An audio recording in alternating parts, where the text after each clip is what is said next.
이건 저기 피청구인 쪽에도 나중에 여쭤볼 거니까 좀 잘 들으시기 바랍니다. 그 국회가 이제 그 실질적인 원고가 돼가지고 행정소송한 적이 있죠. 네네. 그래서 대표적으로는 그 서울특별시 영등포 구청장 상대로 해가지고 네네. 도로 사용 변상금 부과처분 취소 소송했죠. 네네.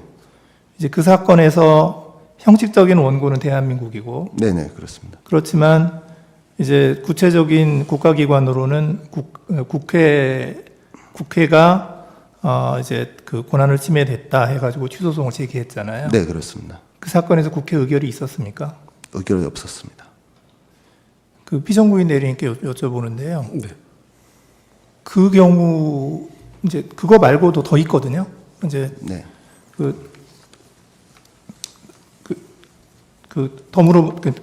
더 사례를 좀 말씀을 드리면 그 한강사업 본부장을 상대로 해서 하천 점용료 부과처분 취소 소송한 적도 있죠. 네. 그때는 결의 있었습니까? 없었습니다. 그 사건들 그 사건 번호하고 네. 판결문을 좀 참고 자료로 내주시고요. 아, 네, 알겠습니다. 예, 피청구인 대리인께 여쭤보는데 네. 그 경우도 지금 국회가 실질적으로 원고가 돼가지고 그 국회의 권한이 국회의 권리가 침해되었다라고 해서 행정소송을 제기했는데 그 사안에서 결의 없이 그냥 그 판결까지 다 진행이 됐거든요. 네. 이제 그 사안하고 지금 이 권한쟁의 그 청구하고는 뭐가 다른가요? 같은 거 아닌가요? 그거는 아마 지금 말씀하신 그 사건의 경우에는 국회의 권리가 침해되어 가지고 민사소송 또는 행정소송을 제기한 것이고, 이것은 좀 권한이 침해됐다는 이유로 그 다른 권한이 아니라 국회의 권한이 침해됐다는 이유로 권한쟁의 신청을 한 거기 때문에 다른 건가요? 성질이 완전히 다르다고 봅니다. 권리와 권한이 완전히 다르다고 봅니다. 어떻게 그러니까 다르죠? 예를 든다면은 약간 국회의 어떤 뭐 유리성을 깨가지고 국회 이름을 민사소송을 제기한 적시 당사자가 됐다 하는 것은 그건 권리가 침해된 것이기 때문에 그냥 의결 없이 국회의 사무로서 바로 국회의장이 국회를 대표해서 할 수 있지만, 지금 이 사건의 경우에는 국회의 권한이 침해됐다고 헌법상에 지금 있는 권한쟁의 심판 청구한 것입니다. 그래서 이 국회의 권한이라는 것은 국회의 의원들이 다수로 의결된 국회 본회의에서 의결되지 않으면 다르다. 그래서 아까 말씀드린 것처럼 이 국회의 어떤 민사상의 권리 또는 행정법상의 권리하고 이 사건 헌법상의 권한이 침해된 거하고는 완전히 성격이 다른 것이다. 그래서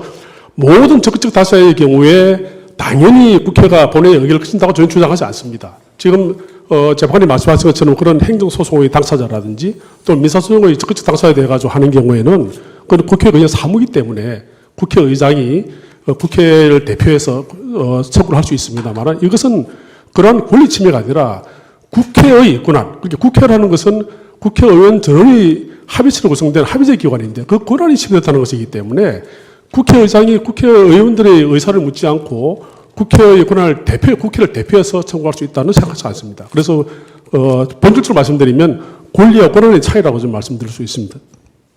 한 가지만 더 말씀드리면, 지금 예를 드신 그 두 판례의 당사자 표시가 국회로 되어 있는지, 국가로 되어 있죠. 그러니까 국가로 된 경우하고 국가기관으로 해서 국회하고는 그 차이가 있지 않느냐. 그것은 구별해서 판단해야 되지 않느냐, 이런 생각입니다. 아니 실질적 당사자가 국회라 하더라도 그 사건의 당사자 표시가 국가라든지 뭐 다른 걸로 표시되어 있는 경우에 이 권한쟁의에서 국회 명의로 국회의장이 청구하는 거하고는 차이가 있지 않을까? 아니요, 뭐 하여튼 그렇게 주장을 하시니까 예. 그게 이제 국회의 권리 결국 보니까 이제 재산권이더라고요. 이게 도로 사용 변상금 부과처분 취소, 네네. 하천 점용료 부과처분 취소. 그러니까 국회의 재산권이 침해됐다는 건데 국회의 재산권이 침해됐다는 거하고 국회의 헌법재판소 구성권이 침해됐다는 거하고 똑같은 원고의 입장에서 하는 거라서 하여튼 그 주장의 취지는 알겠습니다. 네, 좀 혹시 필요하시면 서면으로 좀 민사상과 전해주시고. 행정법상의 최창호 변호사님 권리와 뭐 하실 말씀 있나 보다. 권한이 다르다는 것입니다. 마이크 좀 드리시죠.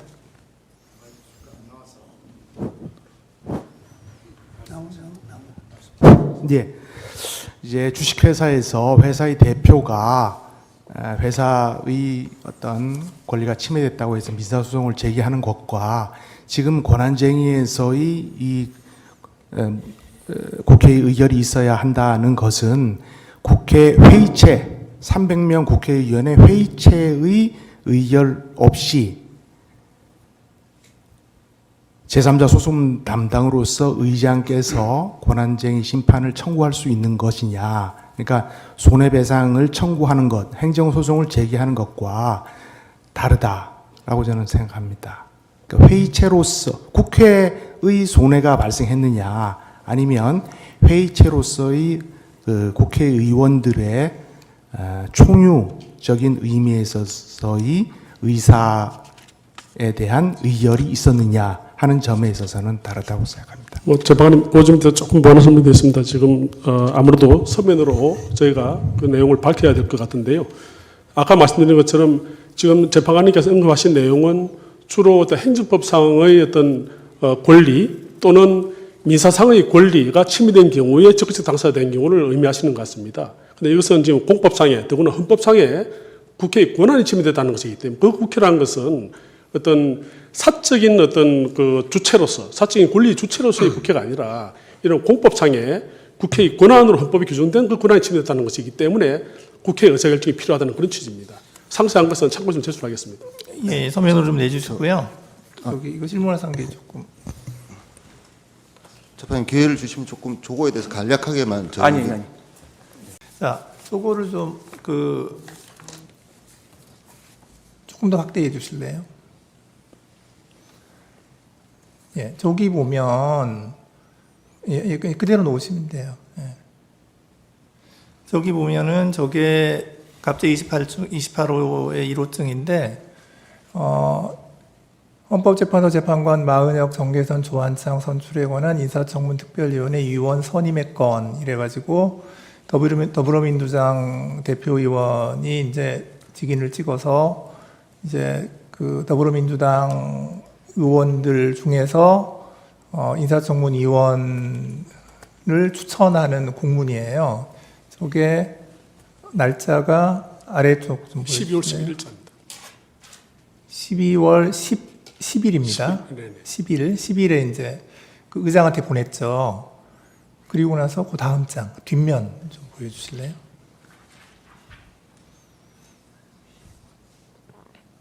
예, 이번에는 이제 위부터 좀 보여주세요.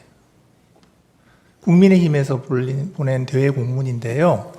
거기에서도 역시 마은혁, 정계선, 조한창 이래서 인사청문 위원을 그 위원장도 추천했고 간사도 추천했고 위원도 추천을 했는데 요구한 날짜가 12월 11일. 12월 11일 그 다음 날이네요.